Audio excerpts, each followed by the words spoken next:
Were it not for their patience, maybe I would not have finished school. Because if you keep getting sent out of school, your parents can get tired and say, you stay at home or do something else. Or maybe after Form 4, there's no need of you going on because you're getting too much trouble. But they exhibited patience, a lesson that I carry with me.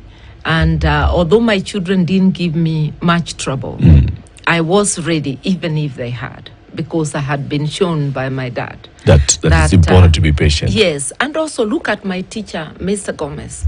Look at the teachers at Nairobi Girls School. Patience and understanding of a growing up person. And that all those helped me to be who I am today. Why do you think you were a troublesome child? I don't think I was troublesome. I was just inquisitive. But we lived in times where being inquisitive amounts to trouble. Being expressive, telling the teacher, no, I will not be caned on my back. That was a greater offense than the noise making for which he wanted to cane me. I didn't know then. Now I know it is actually indecent to cane a female pupil on the back. Leave alone that these days, even corporal Caning punishment is outlawed completely. But those days it was accepted. But the Code of Regulations still did not allow girls to be caned on the back. I didn't know that. But I had my teacher, my father telling the teacher that I'm a teacher like you, and this is totally unacceptable. If he had not been supportive, by the way, I had been asked to go and wait outside when they were arguing. But I overheard. And I knew there was a thing called the code, although the understanding of it wasn't much. But you picked the word. Yeah, but I really appreciate now, as an adult looking back, the trouble they went to raise me and to make me who I am. But I must tell you that Nairobi Girls was a different ball game from my previous schools. Teachers didn't have much problem with people expressing themselves. We were okay. And the only one single brush I had is that whistling, which the class teacher wanted to take as murder. But my class covered me. Martha, why were you whistling in class? You see, the teacher had said something to us, which was outrageous, that if you do not answer her when she calls out your name on the roll call, she can stop you from doing the A-level exams. So the whole class went like, but I was the single person who whistled. How did you? So... Kujapa. Who's that? So she now forgot the choir of she just picked the whistle. Who whistled? Nobody showed up. So she stormed out in annoyance, saying that she will not teach geography. She was also a geography teacher until the person owns up. And guess what? I was not even taking geography. So immediately she goes out, I tell my classmates, girls, I'm the one who whistled. And immediately they say, you cannot tell her now. She's so mad, you'll end up being suspended. Let the prefects negotiate. They also volunteered to negotiate. And the negotiations took 2 whole weeks before Mrs. Barrier could come down. Where? You know? And the school allowed that protracted period. I was so sorry, especially because I was not taking geography. And those taking geography were being punished on account of me. But it was resolved amicably. I apologized to the teacher. And I was delivered by the prefects to her house to apologize after they had negotiated a truce that all I'll be needed to do is to apologize. Yeah. Did she tell you why she was so livid at you whistling? No, she didn't. They had sorted out all those issues with the prefect and the headmistress. Because they were saying, look, all those who said, that was their immediate reaction. The whistle is also equivalent to the So if you're not punishing the entire class, why do you single out one person? That was the argument. Discrimination. So we were learning how to argue our cases as early as we could. You know, you're talking about a period when Jomo Kenyatta was still president. Yeah. Now, many people may not understand it, That government was authoritarian. Totally. Yes. Now, that sort of governance cascades down.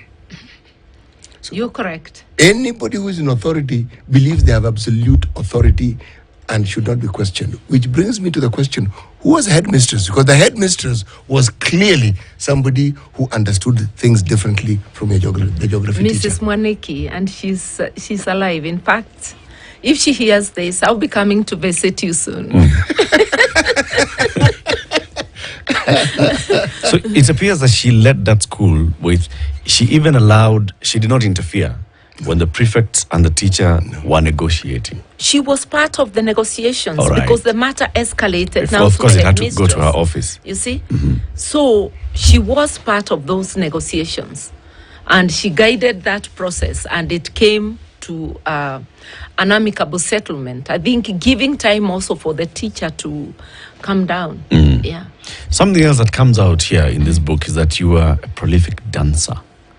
Let me say, dancing is in the genes of Africa, and this African, it is in her genes.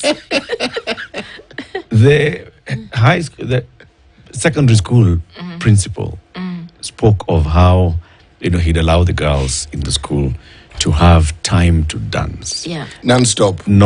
Yes. And you would be there, non-stop dancing. Yeah. Your high school mates, Professor Mitula, and they were also speaking about your time in high school at Nairobi School, where you'd still, at Nairobi Girls, where you'd still end up even going out to dance. And even at the university, going out to dance.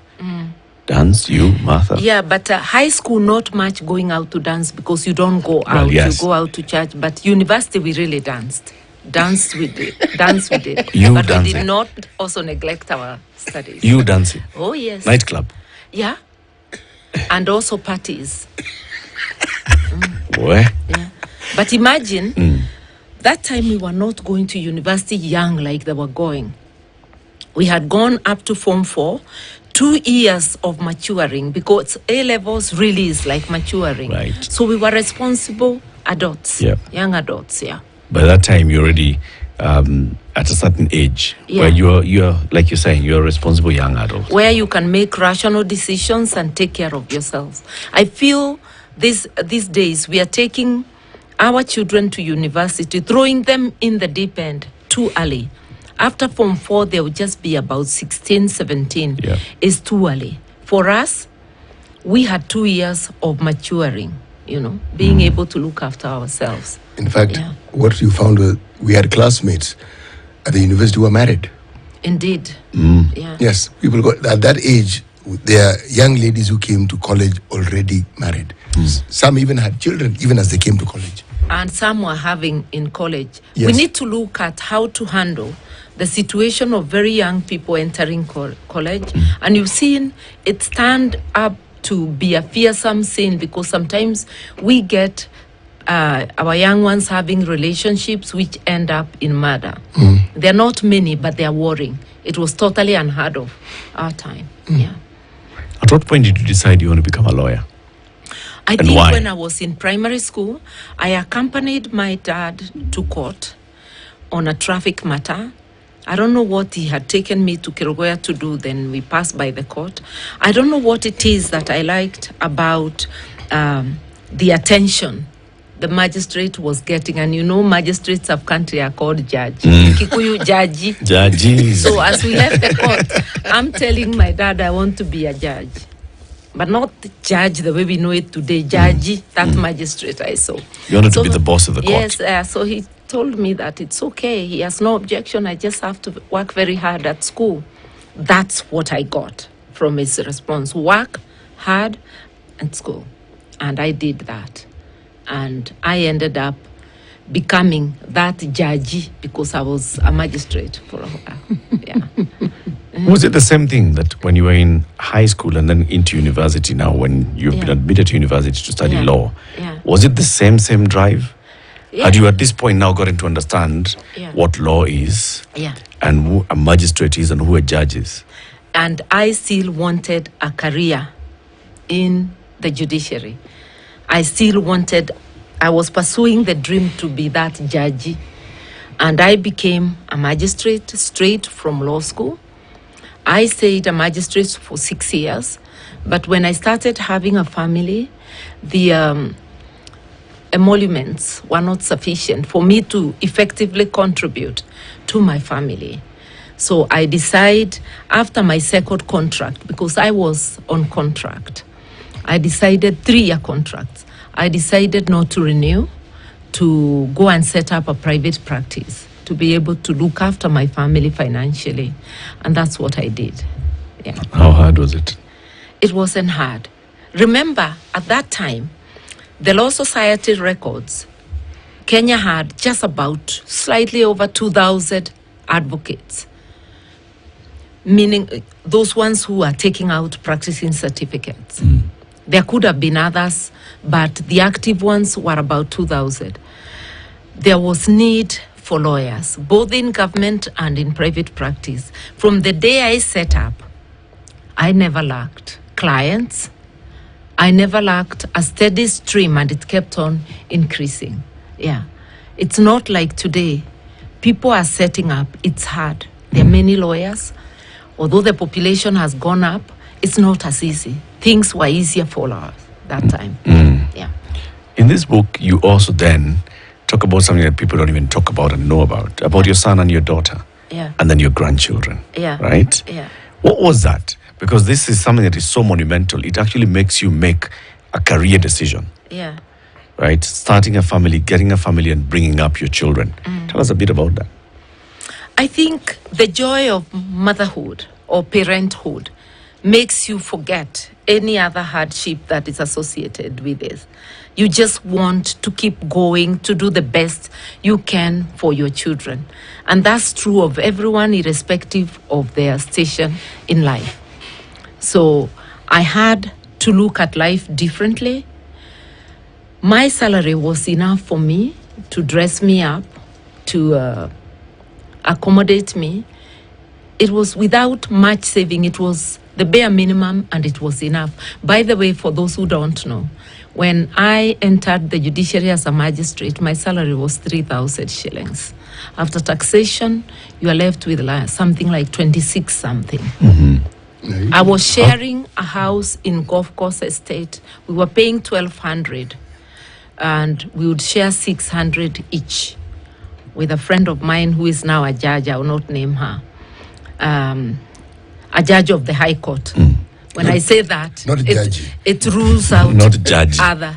She's not a judge, she's a judge of the High Court. And we were sharing this house in Golf Course. She was employed in private practice by an advocate. She was being paid slightly better than me, but we were sharing equally.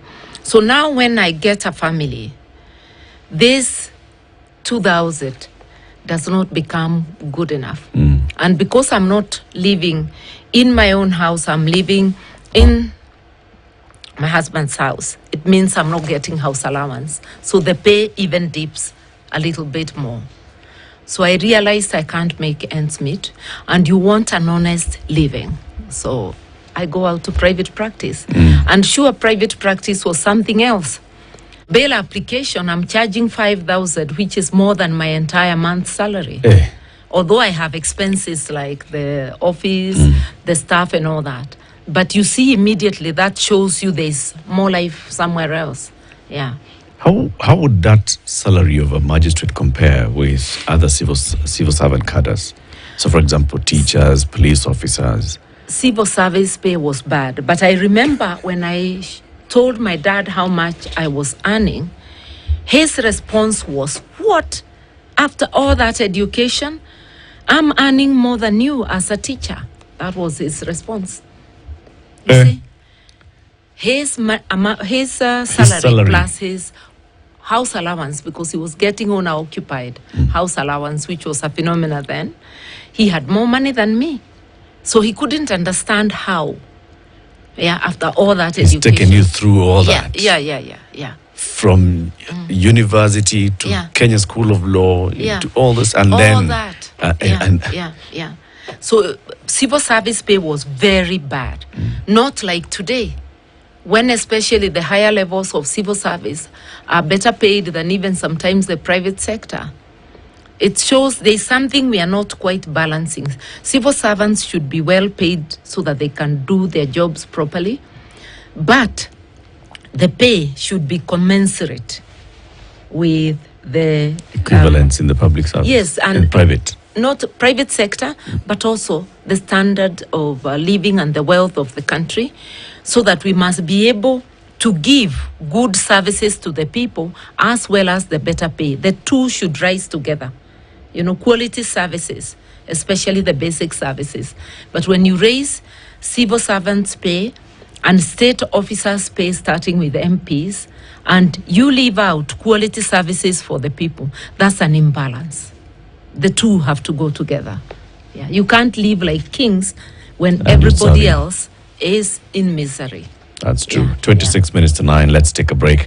We're discussing Against the Tide, the new book by Martha Karua, which is her journey on a less trodden path. It's a memoir looking at her life